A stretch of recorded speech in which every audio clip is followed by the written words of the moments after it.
এদিকে চতুর্থ শিল্প বিপ্লবের চ্যালেঞ্জ মোকাবেলায় নতুন প্রজন্মকে তথ্য প্রযুক্তিতে দক্ষ করে গড়ে তুলতে সরকার শিক্ষা প্রতিষ্ঠানে স্থাপন করেছে Sheikh Russel digital lab. Sheikh Russel digital lab, সেই ডিজিটাল ল্যাবে আমরা এখন অনেক কিছু করতে পারি, যেমন টাইপিং করতে পারি এবং আমরা কেউ আমাদেরকে ইমেল পাঠালে তা আমরা পরে উত্তর দিতে পারি। আমরা আমাদের কোনো বই প্রয়োজন হলে সেটি আমরা ইন্টারনেটের ইবুক থেকে ডাউনলোড করে নিতে পারি।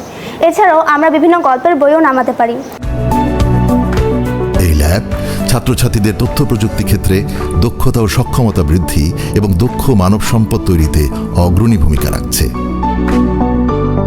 আগে শিক্ষার্থীরা যেমন আইসিটি সম্পর্কে কিছু জানতো না, এখন তারা অনায়াসেই নিজেরাই কম্পিউটার সামনে বসে ইন্টারনেটে ভিজিট করতে পারে, তারা ইমেল ইউজ করতে পারে এবং পাওয়ার পয়েন্ট প্রেজেন্টেশনের মাধ্যমে কিভাবে সহজে একটি পাঠকে আকর্ষণীয় করে গড়ে তোলা যায় এবং সেটা শিক্ষার্থীদের সামনে উপস্থাপন করা যায়, সেটাকেও খুব চমৎকারভাবে তারা শিখতে সক্ষম হয়েছেন।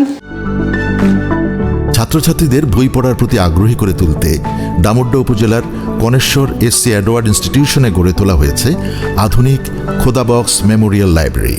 এখানে বিভিন্ন মুক্তিযোদ্ধার বই পাওয়া যায়, আমরা মুক্তিযোদ্ধা সম্পর্কে জানতে পারি, যুদ্ধের সম্পর্কে জানতে পারি।